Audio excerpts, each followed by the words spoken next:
Today we are learning basketball with Rob Flom.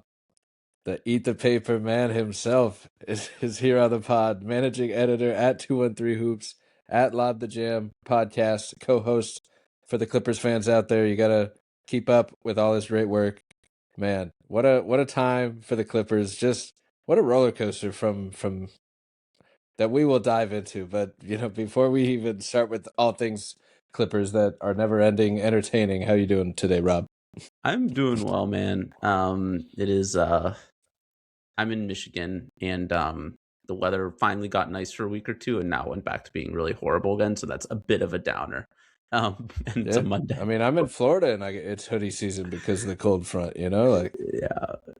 It's thank God we're not getting like the New York or East Coast like super bad like snowstorm, but it did get really cold after being nice for a week, and it's brutal. But I cannot complain. I'm inside. I have a remote job, and I don't need to go outside, so it doesn't really matter to me. But it's a quiet night in the NBA. Actually, it's a good time to do a podcast. There's only 3 games. One of them is very good, but the other 2 are terrible. And so it's not a night. And the Clippers and Magic aren't playing, so it's a good night to podcast. Yeah, exactly. I mean, we timed it up well. I think we're fresh off a day after the Magic win over the Clippers. Bane and Kawhi trading these huge 30-point game blows, just going at it, looking like old school stores too. Kawhi pulling out that old school game and Bane matching it right with him while mixing in some threes and tough shots. But we'll dive into the actual clips, but I think we gotta start with the Eat the Paper. I gotta hear all about it. I gotta know what happened, where it started, Sure. because I didn't come in. My viewing of it all didn't happen until things were really getting close, and the Clippers side of things was letting you know, the fans, the wall, the social media, the players, the announcers. I mean, everywhere I looked, people are begging you to eat this paper. So I'm gonna pull up just some of it. I mean, we're talking defector articles, New York Times interviews, Yeah. like Kawhi Leonard making side jokes. Like, how did this happen? It is pretty crazy. Especially like a few weeks removed, it seems kind of more surreal now than it did at the time. For people who are not familiar, I guess, or vaguely familiar, I tweeted back. I can't even remember the exact date. It was sometime in December. The Clippers were 6-21. They were absolutely awful. And the key thing to know about this is if you watched much Clippers games, you would know that they were as bad, if not worse, than their record. They were not a team that had gotten unlucky or they were putrid. And Ty Lue after the game was like, I think we can go 35-20 the rest of the season, which would have gotten them back to 41-41. They have famously never been under 500 since Blake Griffin's rookie season, which is really impressive. And I made a snarky comment about that because it seemed absolutely insane when they were 6-21 that they would go 35-20. And then this random person who follows me, who's a Clippers fan, said we're going to go 15-3 after the DeMar DeRozan trade, which did not happen, thank God. And I said if they go 15-3 in any stretch this season, I will print and eat this tweet. Technically, I didn't say I will. I just said will print and eat this tweet because I was just fed up with the whole thing. I was like, this is not happening. And in terms of how it played out, the only people who were really on me for a while were my podcast co-hosts and some other people on Clippers Twitter who bookmarked it immediately and were like, if this would happen to anybody, it would happen to Rob. Which sure enough, that's what happened. It really started picking up steam, I think, when they were maybe 10-2 or 11-2. Some people elsewhere on NBA Twitter were like, hey, this might actually happen because the Clippers scheduled the last 5 or 6 games of that were really easy. And it was like, wow, they really might actually get there. And then starting the game before it really picked up steam, it was mentioned on the broadcast, and people were talking about it online, and big media people. And then during the actual game, things got very out of hand, which included the Clippers section, the wall, which is their biggest fans chanting "Eat the tweet." There's several people had posters The Clippers broadcast didn't That's just so mention great. it.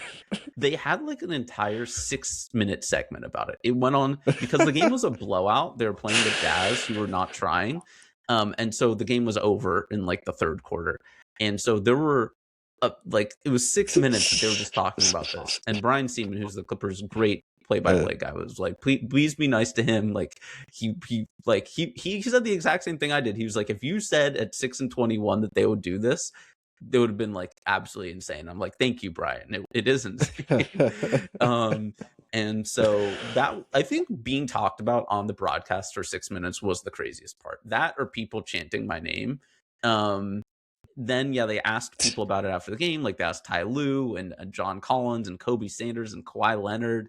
The only one who seemed to like actually know about it was Kobe Sanders. Like it seemed he like had heard about it before.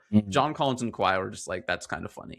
But they were asked and they answered. And it was all kind of crazy. And then I had, like, as you said, like several like interviews and like big media news organizations were writing stories about me about this. And I did, of course, eat the tweet kind of famously. On, I think it was the next day, I did a live stream with the Clips and Dip guys, who are our sister podcast, and I ate it.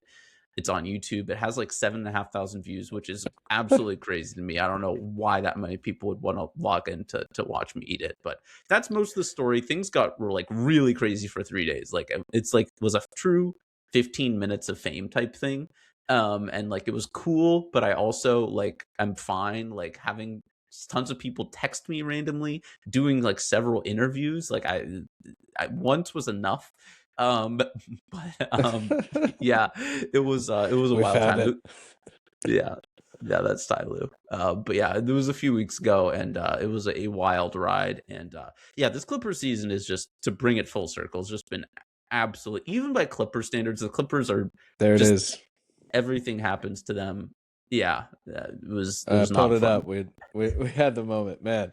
You know, like 10 years ago, I'm thinking like you would be eating this tweet on like Ellen or something. Like this was viral enough where you would you'd be on the Daily Show, you'd be somewhere, just the Today Show, something, just the next day eating this tweet, because once Kawhi's making a comment and Ty Lue, I mean, this is gone beyond viral. What did it feel like to maybe have like the highlight of the season be kind of like involving this incredible comeback, where like no one, like this is the biggest motivational like poster that you're gonna find, like no, just out of nowhere, like you said, the odds of that comeback happening, they're back in the play-in race, and then to get to some of the roller coaster of it all, then they blow it up, and they decide to just totally hit the big red button and reset and kind of take a step back with, like, arguably some good trades in terms of the pieces they brought back. If you're looking at like long-term value of, Darius Garland or the draft picks or Matheran compared to proven stars that they're sending out, like clearly the future is what this trade kind of feels like. What was the shift? Where did this come from? We were just eating the tweet on the way back to the playoffs. It's really interesting you say that. I don't know if I've actually mentioned this publicly elsewhere. I think I'm safe to do this.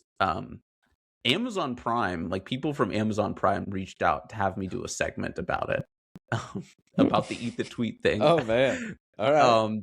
So like I don't think I would have been like on live TV. I don't think so. It never got that far, because they then made the Harden trade and then the Zubac trade, and they're like, we can't do this. Like there are more things to talk about. Because it did happen like right away. People were making jokes like Harden stayed just long enough to make me eat the tweet and then left. But it is crazy. Like I might have actually been on TV about this, which is about the closest. I was really hoping there was like 24 hours. Is like, will I talk to Blake Griffin about honestly me eating like, this tweet? This should have happened. Like I said, like that was a smart like bit to continue by Amazon, or reach out, especially. But that's funny that it just, all this trade happened. I mean, what do you feel like? Actually, was there one thing that just kind of sparked a lot of this, or was it just what did you see? Yeah, I mean, I think the reporting on the Harden thing, I think the reporting on the Zubac thing is very straightforward, which is They didn't really want to trade him. They were not shopping him, but the Pacers really wanted him. At a certain point, the price package was high enough that the Clippers felt like they had to do the deal. I think it's very straightforward. It's like the Clippers were not like going around to teams being like, we want to trade Zoo. I don't think they really wanted to, but like when you lay out everything they got 2 unprotected first round picks. I mean, they might get the 5 to 9 pick this year. Clippers fans have been rooting against the Pacers because if the Pacers are the worst team in the NBA, they have the least chance of getting it. It's only a 48% chance, but if they get it, it will be the 5th pick, which is insanely valuable. Like, I think if you told people like you could get Zoo, like the 5th pick straight up for Zoo, I think most people would have considered it or done it. And like you get that. And if you don't get that, then it's a 2031 unprotected first, which is also really valuable. Another unprotected first, a 2nd round pick. You get a flyer on Isaiah Jackson on a cheap deal, who's like probably not going to be really much of anything, but hey, like a cheapish backup center. And then Benedict Mathurin, who like I've notably and openly not been like a huge fan of, but is clearly insanely talented. You get him for the last 30 games, and then you have him in restricted free agency. So I think the Zoo thing is like the offer was too good, and they're like, we just, from a value perspective, we kind of have to do this. The Harden thing is a little bit more confusing, as it always is with Harden, because there's been some conflicting reports about some people, and I think this is partially just due to Harden and his reputation, where like Harden demanded a trade, and there's been some reporting about that. There's been others that were like, because of the nature of Harden's contract, which I don't want to go into too in depth on because it's complicated, that this was always a deal kind of that was designed to be either he gets traded this year or he leaves this summer. And that by all accounts, there are like no hard feelings. Like Harden has said, like the Clippers are a great organization. Like I have nothing against them. And the Clippers have been very loud in their praise of Harden and like everything that he brought to the team. So like clearly there were no hard feelings. I don't really think there was a demand. I think it was, again, it's hard to weed out because there have been some conflicting reports, but I think it was just like they both were like, you're old. This team is clearly not good enough to actually win anything, which to, again, bring it full circle to the big picture. Like they have this amazing turnaround and they were still like in 10th in the play-in at the time. Like all those wins and like the 15-3, which is a crazy stretch. And they were still in 10th because of how big of a hole they dug. And last season, how strong they were in the regular season last season too. And they still lost in the first round. Like they haven't won a playoff series since 2021. Like that's a long time ago. And that's so long ago in the NBA. 2022, they lose in the play-in. 2023, lose in the first round. 2024, lose in the first round. 2025, lose in the first round. And it's like Kawhi, as amazing as he's been, and we'll talk about it, like he's old and you just can't trust the health. Harden is really old. You can trust the health. He's insanely durable. But like the playoff things are what they are. And like the rest of the team, like Zoo is great. Like, is he really the 3rd best player on a championship team? Like, maybe he could be. It's not like a super strong candidate. After that, like, I mean, I love Derrick Jones Jr. John Collins has had a really nice few months. Like, is this like a championship team? Like, is this a team that can beat the Nuggets again, or the Thunder, or even the Spurs or Wolves in the 7-game series? And like, probably not any one of them, and certainly not multiple. And so I think at the end of the day, it's like they just were like, this team is not a contender. Harden, I think they actually did him a favor. Like, I mean, the Cavs could win the East. I mean, I don't think I'd pick them, but like they could. They might have the most talent, honestly, of any team in the East. So like I think they kind of did him a solid, and like he got to a place where he can win and maybe get paid. So very long answer, but like I think it was all kind of just like the Clippers got the value, and they just they realized it. Just as good as they'd been for like a month and a half, this team was not actually doing anything in the playoffs, unfortunately. Yeah, when you look at it, like just kind of the long-term value of kind of what they were offered, they're both like kind of those kind of offers that you just kind of have to do, like, so in a sense, like if for what you say it is true, like if you truly don't believe this group is going to win it all as is, then it's like, we kind of could rebuild on the fly with a player as good as Garland, who's also young, to build around a pick as valuable as the one you're getting back. When I was writing it for Pacers on SI about kind of the Pacers side of things, I really like the deal for them, but it is kind of a slight overpay Sure. for a proven talent for next season. And it really is a gamble. Like it's 50-50, like betting, compared it to just betting on on roulette with the pod, on the pod with Charlie when we talked about it from their perspective, like truly 50-50. So from the Clippers side, 50% chance you leave with a very valuable pick in this draft. I mean, that's a talent that could eclipse how good Zubac has been for this team. And I'm someone who would say Zubac was like fringe all NBA last year, Yeah. fringe all defense center in his prime right now.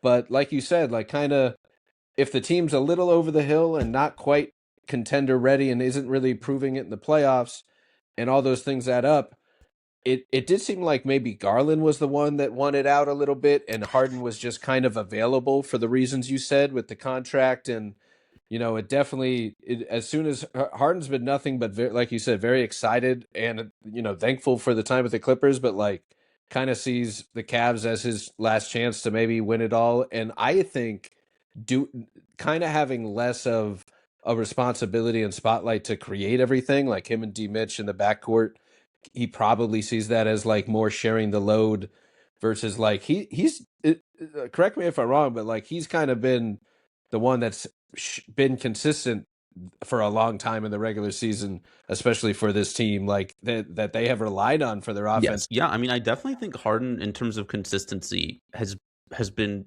kind of the Clippers' bedrock for the most 3 years he's on the team. And I think when people talk about the Harden and Donovan Mitchell fit, they were worried about like Harden being ball dominant and like sharing the backcourt.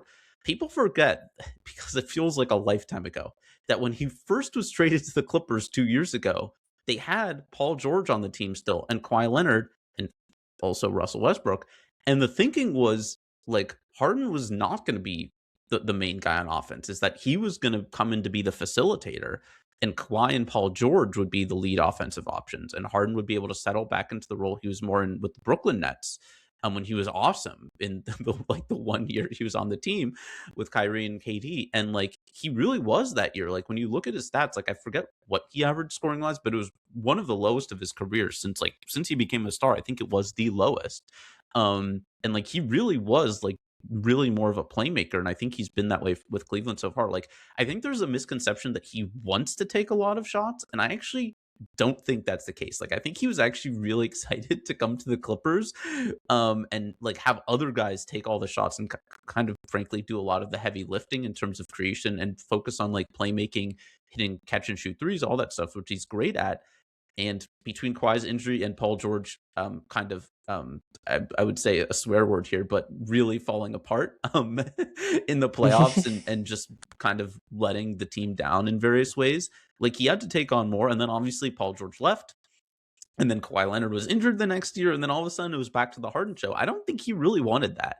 And I think he is excited that, as you said, like Donovan Mitchell's a guy who is clearly the best player on the team, clearly the best scorer and creator on the team. Like Harden is immediately the best passer. It's very funny seeing Cavs fans being like, wow, look at all these lobs. It's like, yeah, he's really good at that. Right. But Jared Allen is going to see the bump, the big man bump playing with Harden. Like it's crazy. Like and I think, again, to kind of close the knot on the trades, I think there may have been some thinking that Zoo would lose value without Harden. Like as good as he is, and he's very good. Yeah. Like he's super solid. He's a great rebounder. He's a really good defensive player. He has soft touch around the rim. He's an okay free throw shooter for a big. He's decent in the short roll. Like he's just very, very solid and well rounded. That like he's probably not going to have a season quite as good as he did last year. Again, for a multitude of reasons, but some of it is like Harden is just like one of the best guys historically getting big men paid and buckets, and that like maybe he'd lose value without Harden for an extended stretch. But especially with his pick and roll play, and you can see kind of like a lot of his game is unlocked as that short roller, the rolling to the rim, kicking out with Harden, and like that you could see the Pacers.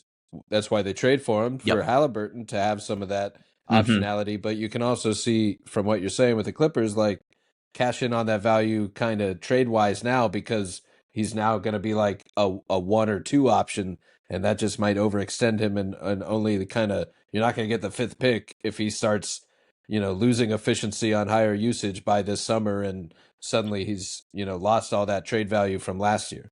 Yeah, I hate speaking negatively about Zoo because he's like an amazing guy, was a great Clipper, like all-time success story.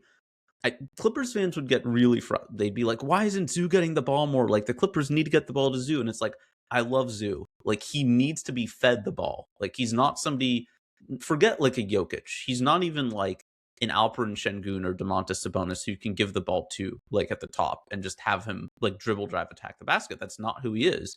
You can, run pick and roll. You can give him the ball in the post, but like, he's not somebody you can truly run offense through because he is like an old school post player. And like those types of players, just like in the modern NBA, you just can't. The defenses are too sophisticated.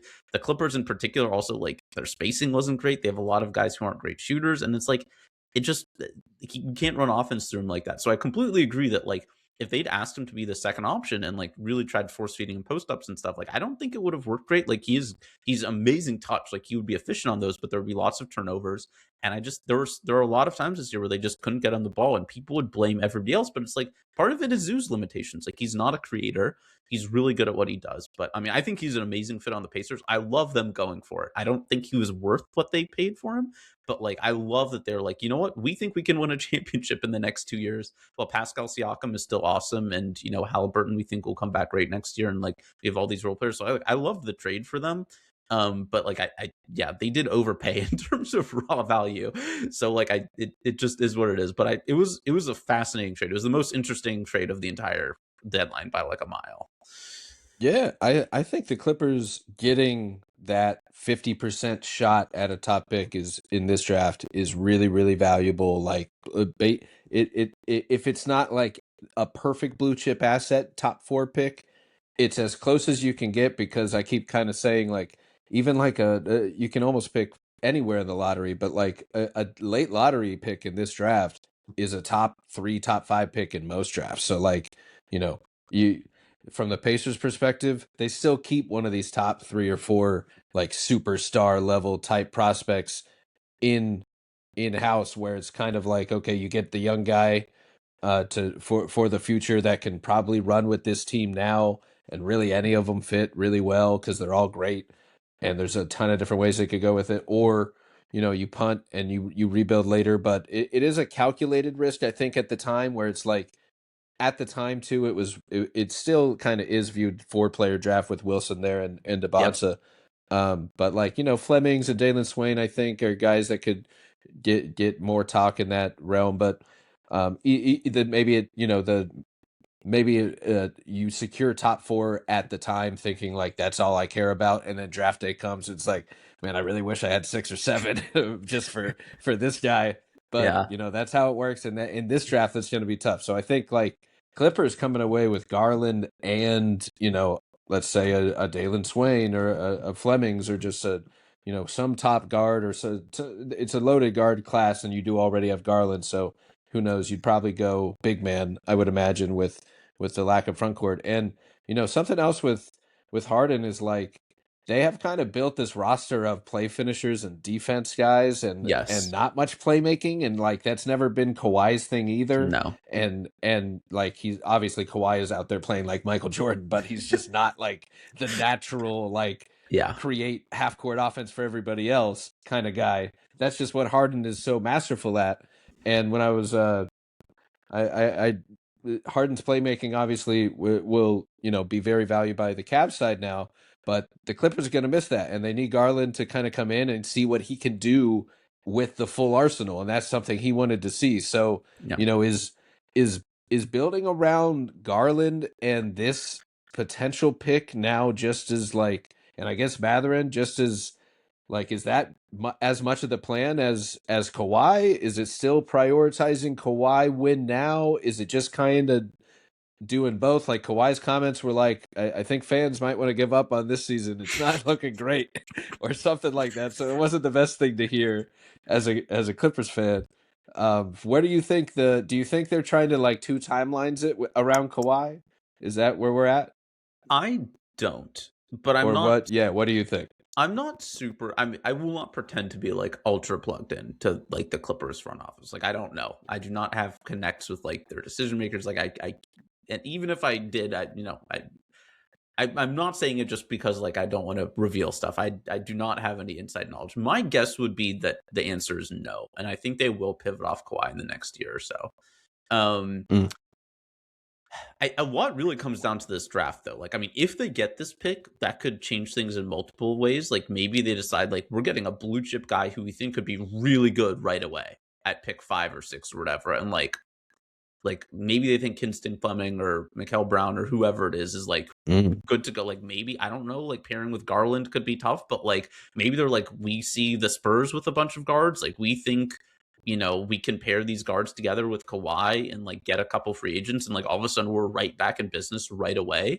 Like we've seen this year, like some rookies be awesome right away. Like not just, Cooper Flagg, but like VJ Edgecombe, Dylan Harper in like a somewhat more limited role, but like rookies are having big impacts. And if they're like, we can get that guy plus Garland plus Kawhi, maybe, I think, and I would really not want for them to do this. They could also flip that pick if they found like another guy who's either like a vet. I don't think they'd trade for like a true like over the hill guy, but like maybe they feel like another more Garland aged player who they feel like they could get for like that 5th or 6th pick. Like maybe.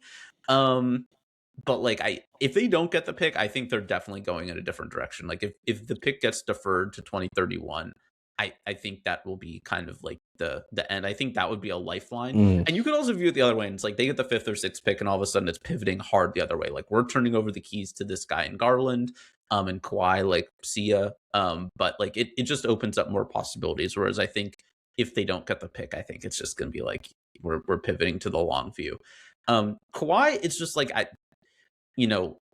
I don't know how much your listenership overlaps with Bill Simmons, but like he and Zach Lowe, and I haven't listened to the full thing, did like a full like 50-minute segment on Kawhi Leonard today and the weirdness of his career. And like that's continuing all the way to the present day, because like I don't know what to do with Kawhi Leonard. Like, I mean, the Clippers have way more knowledge about him than me in terms of his health and like his happiness, off the aspiration stuff, which we don't need to get into.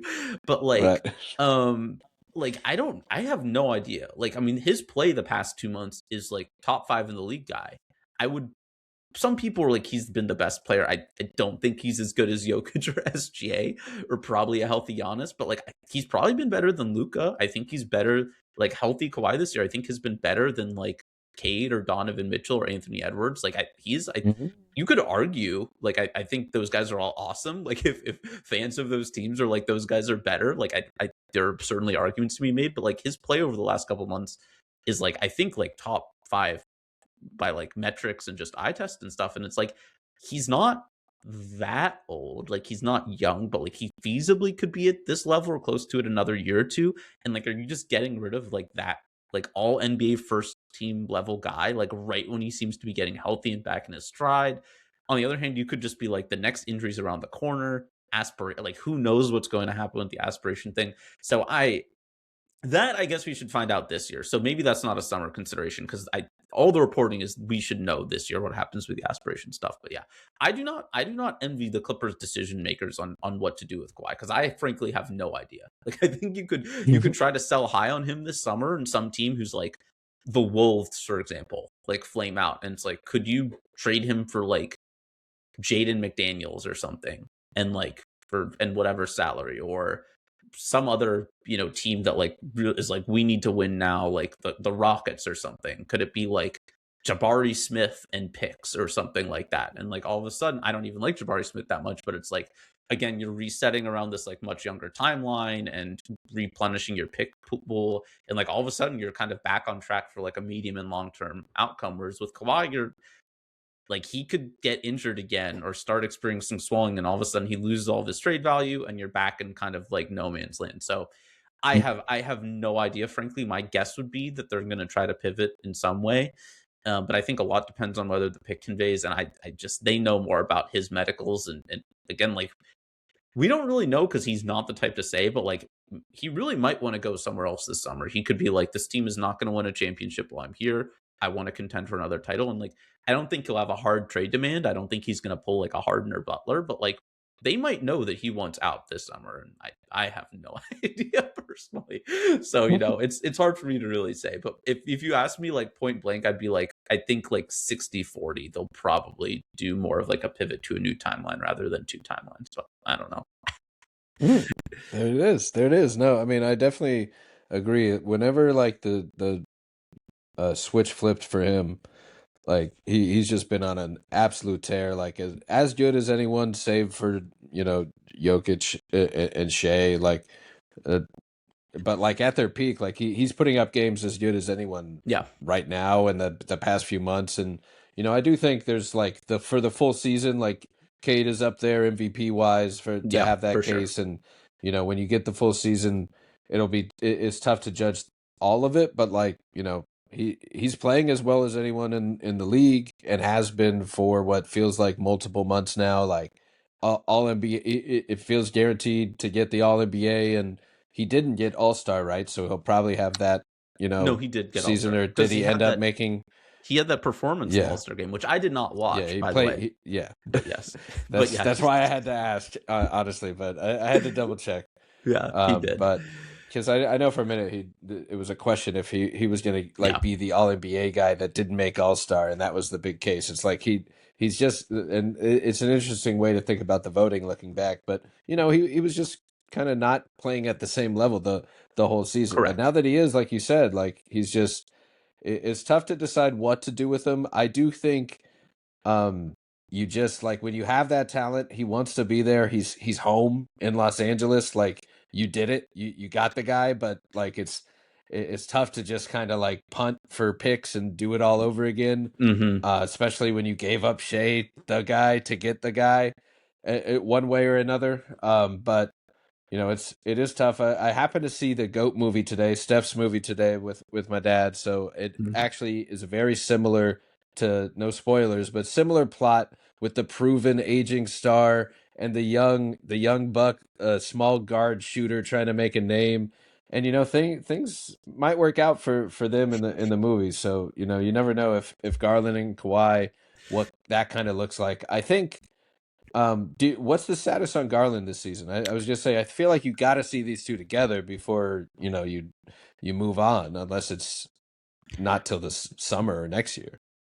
I'm pretty sure Garland will play, and it might be sooner than later. He was described as week to week coming out of the All-Star break, and it's been a few days.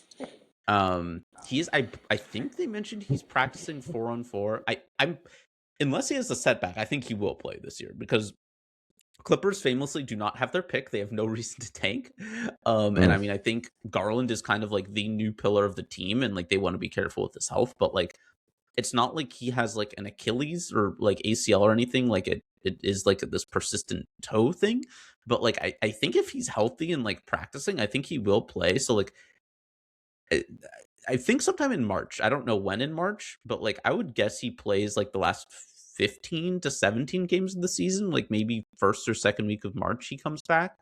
I mean, he's now the most, like, Kawhi is the best player on the team by far, but like you said, I mean, I think Garland is kind of the most important because if he looks as good as he has when healthy in Cleveland, like that's a game changer for the Clippers. And if he plays that way for even 20 games, you're like, this guy can probably do this again. If he still looks like kind of how he was this year, which is like still good, like for people who are like Garland is terrible now, like if you look at his stats from this season, they're still pretty good. Like it's not nearly as good, but like he's still a good player. But like that changes things if like he loses a little bit of speed because of these toe injuries. Like maybe he's not a franchise guy, maybe he's just like a good player. So yeah, I think he will play this year. I think they do, like you said, they need to see them play because like maybe the last 15 games, even if this team realistically does not have time to like get the chemistry or gel or just enough talent to like make a real run, like let's say Garland plays the last 20 games, looks really good. The Clippers, they have a really soft schedule for the second half of March and April. Like they go 15-3 again down the stretch of the season and like make their way to like the 8 seed or 7 seed or whatever and like are a competitive first round out. It's like like you said, like it might be really hard for them to punt on Kawhi now that they have a guy in his prime who's also like an all-star caliber player. Plus, like Matherin has played really well in his 6 games. I still have some concerns for various reasons, but like he's been overall quite good and like is by all accounts like a dynamic talent. It's just, can you unlock all of the little parts of his game? So like you have those three. You still have, as you said, like a bunch of like role player types who are like maybe not championship, but like good playoff team role players, who are mostly still in their primes. It's like, why not run it back another year with Garland, and maybe you get a pick, maybe you don't, but like you just refresh the talent a little bit towards the end of the bench and then like try to run it back again. It's gonna be a really interesting summer. And again, I think a lot will pivot on whether they get this pick or not, as well as how Garland looks. And I'm really excited. I love watching Garland play. And I hope he's healthy, because it would be like a franchise changer probably if he looks as good as he has in Cleveland at times. Yeah, I mean, I think Garland. I mean, I guess that pick could be, but I think he's kind of the biggest blue chip talent of Yeah. everything here that the Clippers got back, and like, he's electric when he's healthy. Like he's one of the quickest players in the league, most skilled guards, finishers at the rim. Like playoff series against the Magic, he was like, D Mitch was the one that was unstoppable, but when Garland was feeling it, he was just right there when it comes to just like just an unstoppable, like in terms of the speed, like you just Mm-hmm. can't contain him from that quick first step burst, and then he can pull up and finish and shoot. Like he's electric, and the one rumor was he wanted to kind of do more as a point guard with the ball as a creator, and kind of hard to do that when D Mitch is over here like perfecting the shooting guard position as like 35 points a game and 5 and 5. It's just tough. So Garland kind of gets his own offense now. He could kind of be the offensive engine if he wants and if he's available and healthy. And you combine that with a positive team defense led by a healthy Pete Kawhi. On paper, I definitely see, where the fringes of a playoff team are. Now the big bet is like these are two guys that are kind of, have had some injuries and dealt with. So there's a little bit of risk on both of them. And that kind of leads into some of the trade risk as well.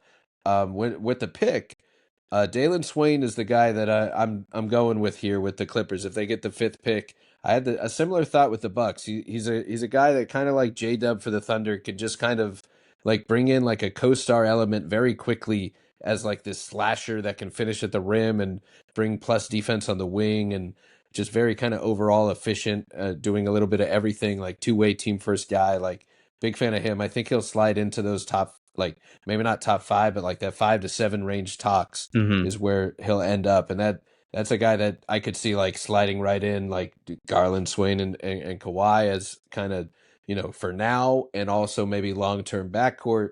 And just because, but there's also a ton of more like offensive minded shooting, 3-point shooting type guards, like you mentioned, Mikael Brown and Keaton Wagler, and all these guys. So ton of fun guys. You could go different directions. I'm thinking a little two-way balance with Swain and Garland could be an interesting backcourt. But you can't necessarily go wrong. But obviously, you have you do have to nail the pick. There Yes. are a ton of different, like there's a ton of talent, and you can go wrong even with this surplus of talent, which is what makes the draft so fun. And it also takes kind of committing to the pick and giving them a chance to actually succeed, and not just Yes. kind of throwing him out there and asking him to just like figure it out. And honestly, that's to transfer to Matherin a little bit. That's kind of what it felt like they did to him at first, was just kind of like, like let's see if he can figure it out. That's kind of his game. So as Barahini put it that way on Twitter as well, like the things that make Matherin great are kind of what are also the flaws with him as Yes. well. Like he can be a heat check bucket getter. You saw one of the first games, he wins the game for you, and then the next couple of nights he's making like a head scratcher. He almost, I mean, the Magic left him open for the win the other night to transition to this game. I'll pull up some of the clips on Bane and Kawhi going off from it, but Yeah. Matherin had the look. I mean, my brother was telling me he thought Bane got back just in time to affect the A sight little. line on the Yeah. contest, and I agree with them there. So what? In terms of Matherin, like, do you think he's just kind of got the open road this season to explore what he could be? Do you think he's in like he's good enough to maybe be in the long-term plans here as more closer to like a real valuable piece of that trade, and not just kind of salary matching young guy filler in the trade? Or a little like, where do you land on him in the long-term outlook for the Clippers for Matherin? I think the Clippers definitely value him, and he was not the main part of the trade. Like the picks were the main part of the trade, but like I think the Clippers do value him. I mean, he immediately was playing huge minutes and closing for Ty Lue. And I think he's closed. I think he's closed every game since he's been a Clipper, which is like 6 or 7 that he's played. I think he's closed every single game that has been close, and most of them have been close. It's partially due to the Clippers' lack of shot creation. Garland is out, and like they just don't have other guys who can create their own shots. So like it's some of that is just the roster, but like I think they pretty immediately went to him as a big piece. Matherin's a fascinating player because he's somebody who I think a lot of advanced analytics and impact stats view as being bad. Like not just like not a star, but like actively bad. Like just not a very good player. And like I test people and like the Hooper pilled people will be like, he gets buckets, you can't stop him, he's a freight train, like he can get his own shot off. He is like a pretty efficient scorer. The thing with him that's so tricky, and it's one of the things that's so tough when evaluating players and prospects, is like the role and scalability, which is like he's a guy who like loves to cook on ball, and like you have to be really good in the NBA to be that guy. And like I think the worry with him is like the decision making and playmaking is just not good enough for him to be that guy. As amazing a scorer as he is, and like I said right off the bat, like I'm a little down on him. The defense has been really inconsistent, the decision making, but like he can get buckets, and he like gets them pretty efficiently because he's a foul magnet. Like he gets to the line a ton. But the thing is, like, can he play off ball? Can he be like a secondary guy, even like not even like a third or fourth guy, but can he even be like a guy who really is off ball a lot next to like a Kawhi or whoever? And I think it is notable that despite the dearth of Clippers kind of wing talent, they've kept him off the bench, and they kept him off the bench even against the Magic when notably John Collins, who's been like their second best perimeter player, not perimeter player, I guess their second best forward or wing behind Kawhi for most of the season. And certainly since they've been good, he's been really good for them. And when he was out against the Magic, they did not start Mathurin. They started Kobe Sanders, who's been in a bit of a funk for the past few weeks. I think it was pretty notable that they want to keep him coming off the bench, whether that's because it just balances the scoring and creation a little bit more, whether they feel like that's his long-term role. I don't know. But like he's a guy who I think it's kind of hard to see a middle ground. Like maybe he gets better as a decision maker and playmaker, and all of a sudden like he's like a superstar. Like he's averaging like 26, 6 and 6 or something on really good efficiency and like decent defense. It's like you have like a prototypical shooting guard, like star player. And or like he just continues to be a good scorer, but like the defense and the playmaking does not click, and he's just like a good bucket getter off the bench, which still has value. Like, and I think depending on the contract, I think the Clippers might still keep him at that. But like, it's hard because has just not shown much ability to play off ball. Like, it's hard to see him as like just like a fourth starter. But like maybe he does. Like maybe there's a mind shift check, and they're like, hey man, like we really want you to work on your catch and shoot threes and like making really quick decisions off of closeouts instead of, doing your dances and step backs and all that sort of stuff. And I think he could be really good in that. Like, I think a great comp to him is like, he's a bigger kind of more athletic Norm Powell, who was really good for the Clippers. And so like, he could be that. Norm Powell was an all-star this year, like kind of a weak all-star, but he was an all-star. And like Matheran could certainly be that level of player. So again, long story short, like I think they have some stock in him, but I do think there's like some question of like, is he going to be a star or a six man, or can he find some way to settle in somewhere in the middle? It's just like a really good starter. And there's some questions about that, but like his play so far has been really encouraging. He's been good, and he's been better on defense, I think, than people thought including me, thought he would be. Yeah, Matherin's an athlete. I am definitely, I love the analytics, but I definitely side with the real hoopers, the hoopers on this one. Like this guy gets buckets, like the draft, he's a clear athlete in the draft. Like he's a high flyer, but he has that quick first step. He has some explosiveness, and he also can create his own shot because of a lot of those athletic traits. He can hit tough shots. but I'm kind of with you that it like he helped the Pacers win some games in a playoff run, like on the Yeah. big stage, like Yeah. with some scoring. And they're an offensive minded team, and they're just kind of letting it rip. And if you play him, what I'm getting at is I do agree that his best role on a winning championship team seems like it would be a 6-man role where he can be on the ball. He can be a little more streaky. They can play him when he's on fire and maybe not play him if he's not. He's not asked to do as much defensively against second units. You might not even need him to create much if all you need is just a few buckets a game.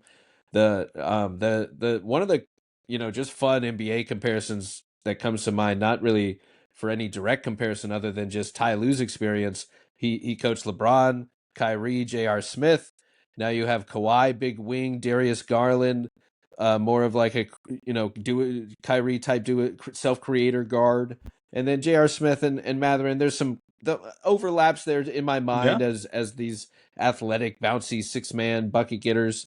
But JR was a 3-point assassin off ball Yes. on these guys, so you want to see a higher volume of that. I just looked it up as you were talking because I was kind of surprised that it's really the volume because he's 40% on last year on catch and shoot threes. But I haven't looked at his longer term numbers, but it's only 1 or 2 per game. So, maybe it is one of those guys that would just rather take a few dribbles for whatever reason than take I the call it open the three. Marcus Morris. My Marcus nemesis. Morris. It is. I mean, that's just his thing. Why take the open three when you got to get comfy, get the dribble down, I guess. Yeah. But there's Malik Monk came to mind as a guy that has kind of developed as a playmaker a little bit more from Mhm. that type of a role. J.R. Smith, I feel like, was a pretty good defender in his prime. Maybe Matherin, like at he also had that athleticism where it could fool you too. So, but Matherin, I think his best role is focusing on the scoring, and if you can kind of unleash that within a system, that's really how you get the best out of him. And the Pacers did it at times. I do think with the Cavs, with the Clippers, I'm interested to see like where that pecking order is with Ty Lue, if he's able to kind of unlock any of that with all of them together, or not. Because I do think he can be a part of kind of the long term rotation as like Mhm. your high end 6-man.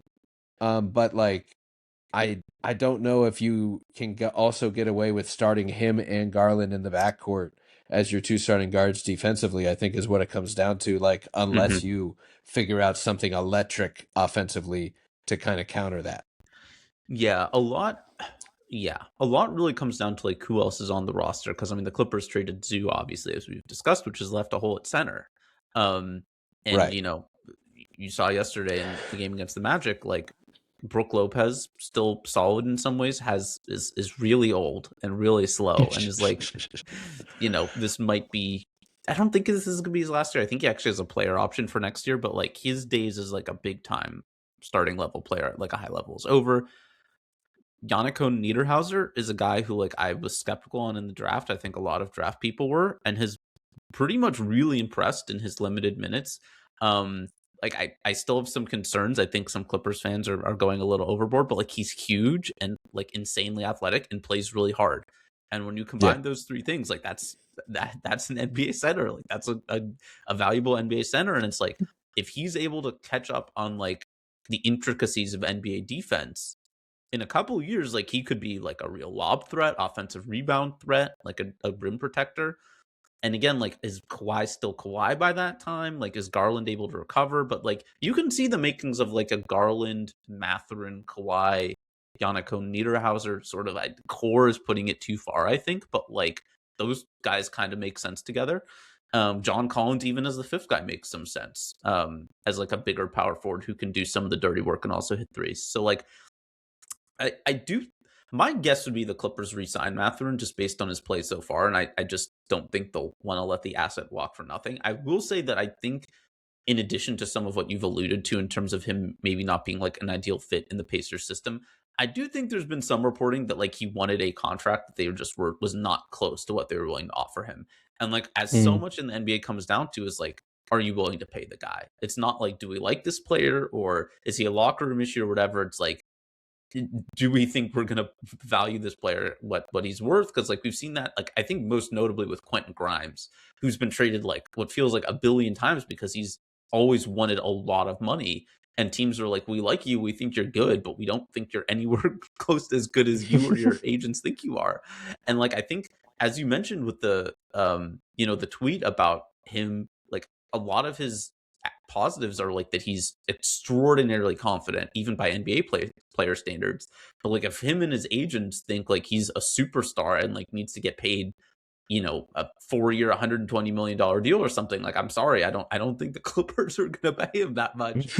But like maybe I'm wrong if he continues playing this well, or maybe maybe they will take a little bit less. But like, yeah, I mean, I think in a perfect world he takes like a 2 or 3 year deal and the Clippers can figure out like, is this is a key guy, maybe just a guy, or somebody we can just trade. But it's been encouraging so far, and I think you can see like him and Garland would be a dynamic fit, I think, on offense, which with, as you said, massive questions on defense. Yeah, and I mean you do have Kawhi, you have some defensive personnel.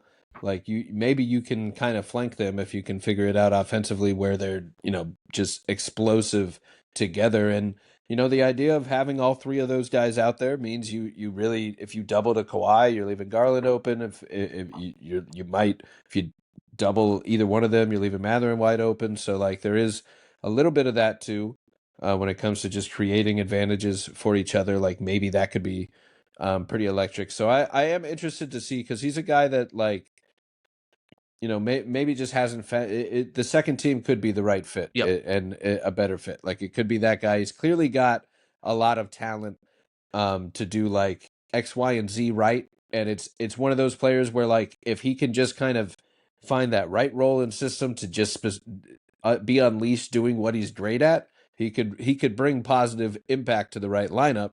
And whereas if you ask him to play make and defend a little too much, it might be negative impact in the lineup. And maybe it is, playing him with a lot of plus playmakers and plus defenders throughout the lineup and kind of balancing it out that way.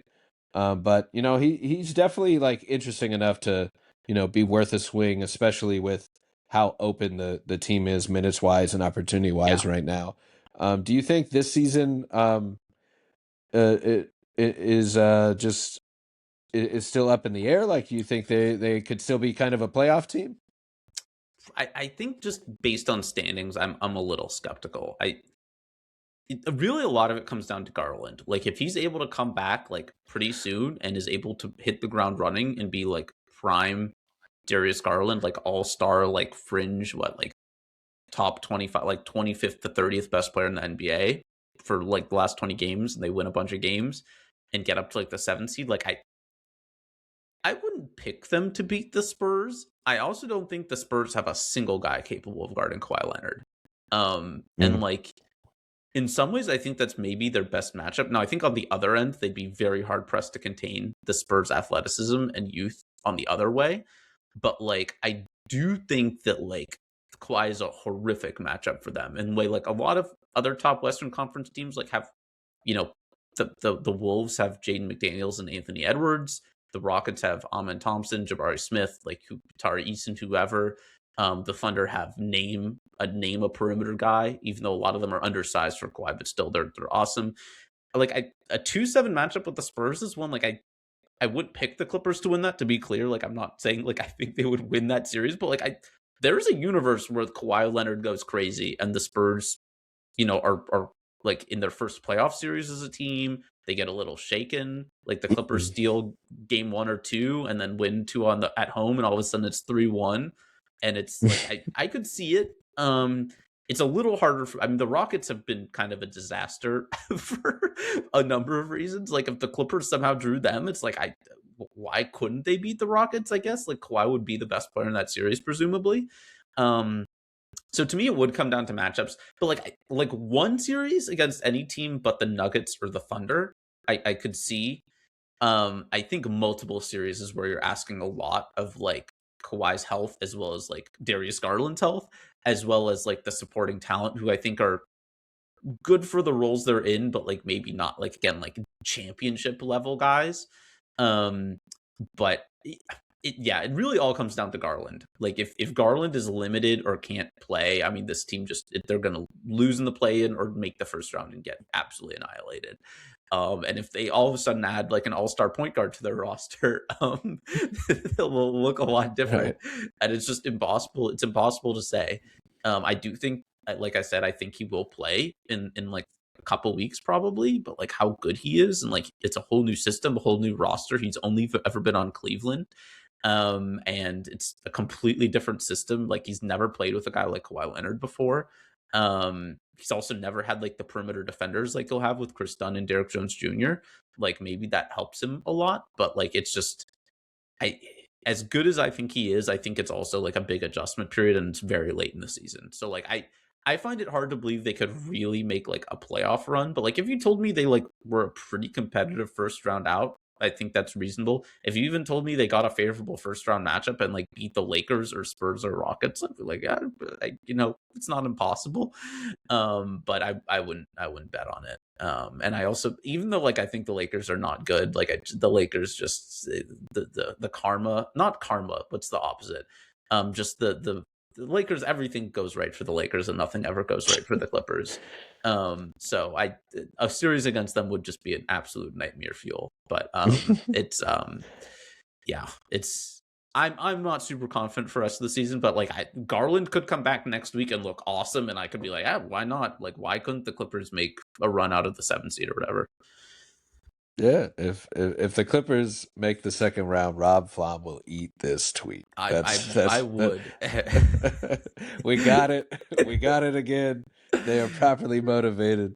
Yeah. That's all you got to know. And hey, I mean, just checking the standings. They are the 10th seed right now, and everyone below them is not really fighting to get back up there. They have 5-game advantage. They're pretty much a lock to at least make the play-in, like pretty much worst case. And best case, I don't think, championship expectations with all this turnover is very realistic at all this year.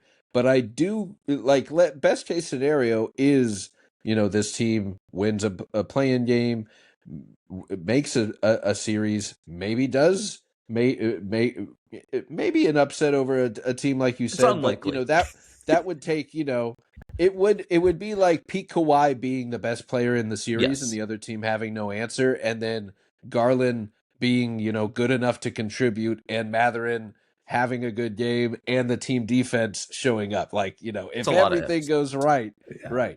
So that's where we're at for this season, and you get a little momentum, maybe a top pick next season. That's the recipe for kind of keeping Kawhi in the mix. It feels like is a combination of those things kind of hitting. And, there is just kind of a little bit of risk up until that of, all the things that have to go right. But, that is kind of why you do some of these moves if things do go right. Niederhauser, you mentioned, great length is what stood out. It just very tall, long guy with good two-way feel. Just he was raw and a little lower on my board, but clearly like a play finisher, like raw, big guy that, like you said, like if he kind of figures out the intricacies of big man little things, like could round out a little bit of a two-way play finisher role, potentially with Garland there long term. Any thoughts? We talked kind of loosely about Matherin. Any thoughts on the game before we head out here of last night? Magic Clippers, Bane, and I had just we went had a the whole box score hour pulled without up, talking about the game much. Classic. Yeah, we kind of skipped right over the actual game, but Bane 36 points, Kawhi 37 points. We had the highlights playing a little bit while we were talking Matherin, but any thoughts on just the game itself? Any takeaways? I mean, Bane has been, you would know, but looking at the stats, it's not like I've seen a ton of Orlando Magic games. That was as good as I've ever seen Desmond Bane play. And he won't always be that hot, but that's everything I think they could have hoped for in terms of making catch and shoot threes, attacking off the dribble, having some crazy transition finishes where he just kind of full steam ahead and you just can't really stop him. He was awesome in that game. The Clippers, Kawhi was probably, just because of the difference on defense, was probably quote unquote better, but Bane matched him point for point, almost exactly as you said. And ultimately the Magic ended up winning. And Bane was the biggest reason why. It just I'm sure you've talked about this many times. The Magic are just, it's such a frustrating team because it's like you see all these talent, and like Anthony Black has made such a huge leap. And like he had some nice plays. I The Paolo thing is so interesting to me, and I don't know entirely your thoughts on this, but like a lot of it just does seem to be like he's just lost like a bit of athleticism, and like he's at the age where I think he'd be able to put it back, like whether it just be like injury or weight or whatever it is. Like there were just some takes where Right. it was like he should be higher off the ground than that. Like he was never a nuclear athlete, but like he should be exploding a little bit more than that. And like you feel that that will come back, but maybe not this season. And like with the Franz injury, it's just it is what it is. But I mean, Bane was awesome. It's great to see as a Michigan guy. It's great to see Mo Wagner out there causing havoc, and he was chirping the entire game. At least on the Clippers broadcast, you could hear him at like every free throw talking to the Clippers players or the referees or whoever. It's great. He's really good. It's good to see him out playing. They mentioned he'd been back for 20 games, and I did not realize he'd played that much this year.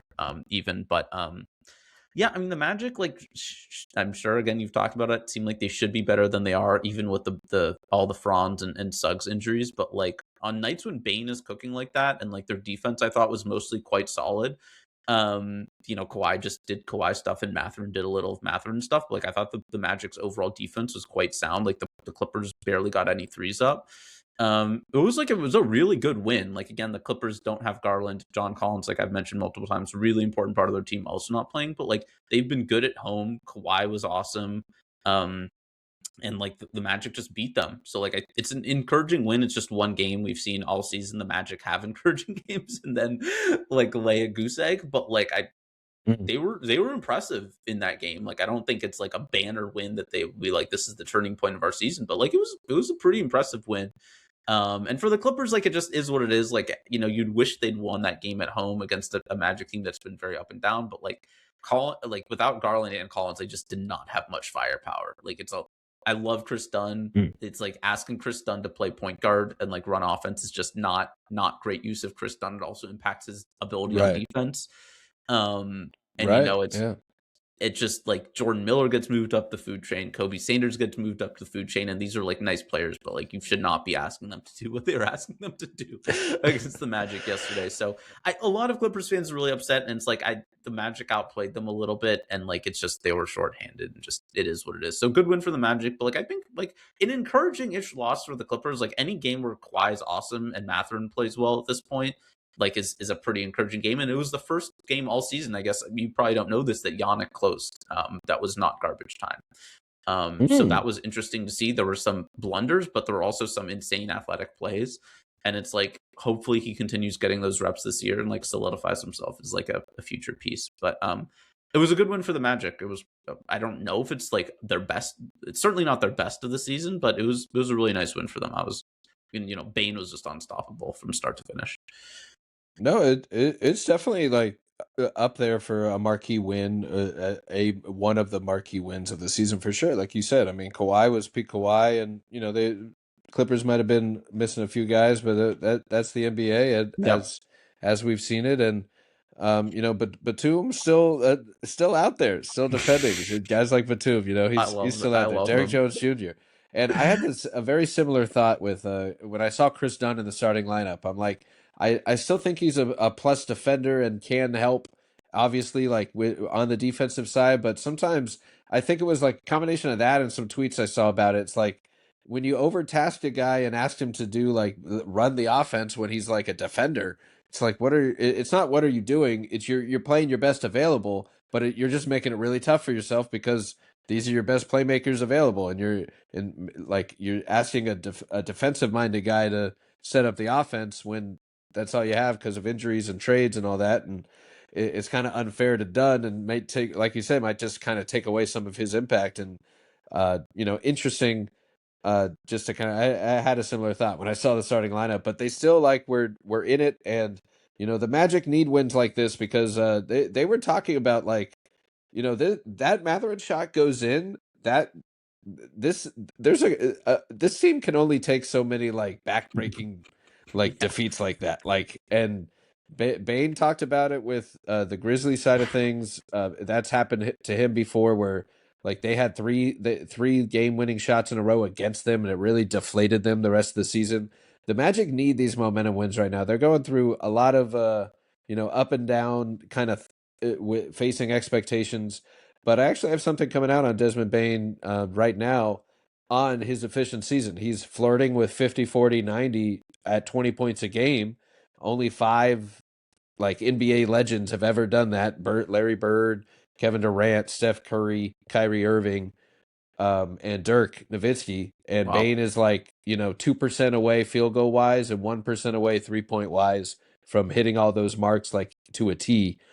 So he's just been insane efficiency, but it's kind of like it's nights like this mixed with kind of low nights. It's weird where he's the only player that's played every season for the Magic, I believe. He has played every game for this season for the Magic, but his production can be volatile because of the 3-point shot Yeah. and the scoring. Where like he's probably had the most big games for the Magic, but he'll also like not score as much on some nights and just kind of be uninvolved a little too much. And I think we're getting to the point, and what will really turn around this Magic season is just simply treating him as the nuclear scorer, shooter, number one type of option that he can be like this, and kind of running things through him where the Magic are I keep saying targeting threes for their best 3-point shooters, like Bane, like Black, like Suggs, get those up to like 8 or 10 threes a game and really bend the defense that way to open up the driving lanes for everyone else. And I think they're doing it a little more. Bane is feeling a little more aggressive and a little more assertive, and kind of shifted his mentality from looking for the best shot for the team to realizing like him pulling up at any time is the best shot for the team, just about any time down. And I think that transition is really what this team needs. And we'll see how like you said, it's a game like that and then a stinker. So they got to do it against the Lakers. They I can't hope you keep beat them. going. Yeah, I mean they got the Lakers tomorrow night. We're recording this Monday night, so that'll be Tuesday night against the Lakers. So they have to at least show up in that kind of game, and there's not much defense to be played. So that's one that there could be a bit of a shootout.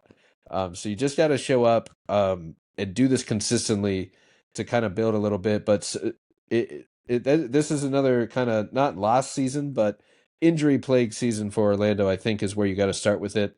And on the Paulo stuff, I agree. I think like explosiveness is affecting his athleticism, and ideally he can recover from that, from injuries, the groin injury, the oblique, the last 2 years, but also maybe a little bit of weight or training or athleticism. Like it could be something like that, where this offseason he goes in to the gym and just comes back looking like peak athletic Paulo, because he's so young. He's like, there's no reason he should just lose this. He should have 3 or 4 years before his peak athleticism even starts. So like, I'm not really worried about that, but I am, it stinks that he's dealing with whatever that is. He's producing pretty well box score wise and true shooting wise in terms of most efficient of his career, putting up all-star box score numbers, but he gets the fair or not, he gets the treatment of a number one pick superstar.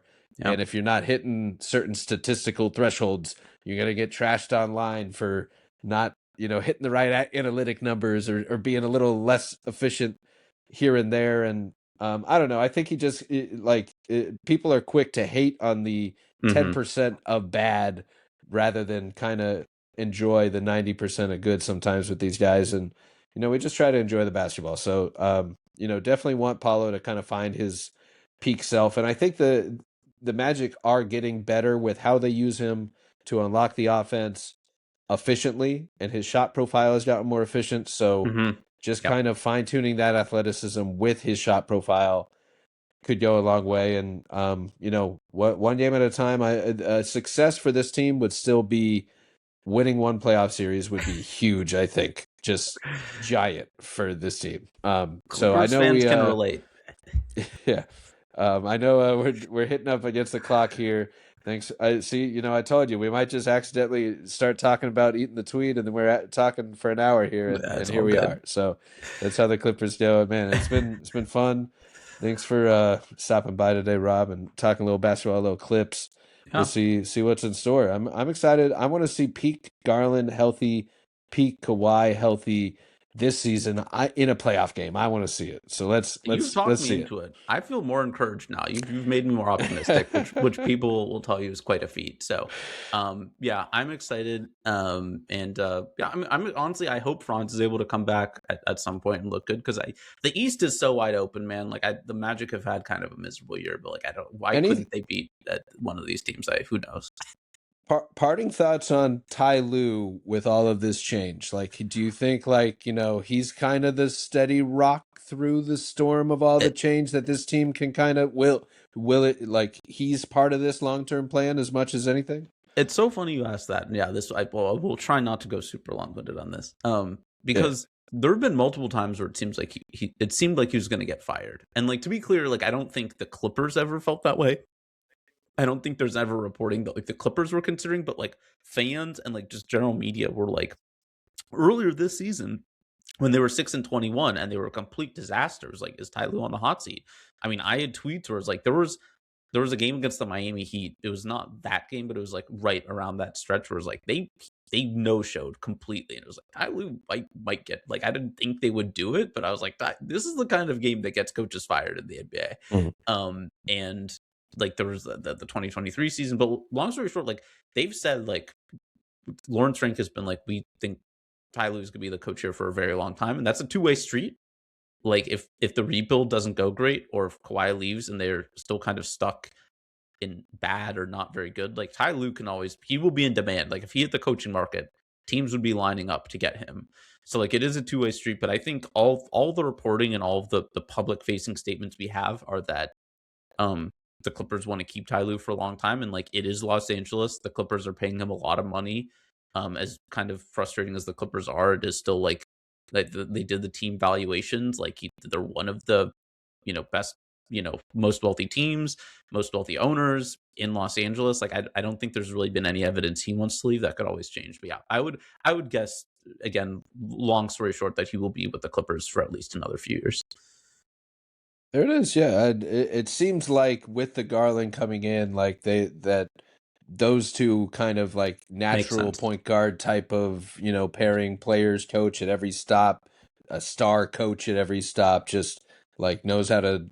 Yeah, I think they've already talked a little bit about the Kyrie comp and maybe getting some breaking out the old playbook. So that's kind of an interesting wrinkle that I think let's see if how much Ty Lue and Darius Garland can be unlocked fully as an offensive engine just running the show, especially with Kawhi and all these play finishers. Like he could set up them to really do it. So excited to see how lethal this attack can be, and hoping we get to see it this season before the summer and picks and everything kind of changes everything again. And let's see how it looks as is. It's always more fun when the stars are healthy in basketball. So definitely can't wait to see it. Thanks for taking the time today, Rob. A lot of fun talking Clippers. Yeah, same. Thanks for having me. Have a good one, Rob.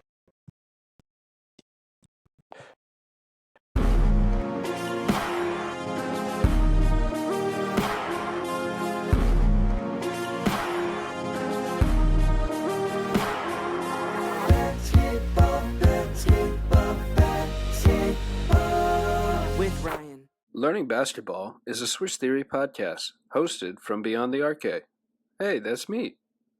You can find my work on Twitter, YouTube, Substack, and check out the team's writing at theswishtheory.com.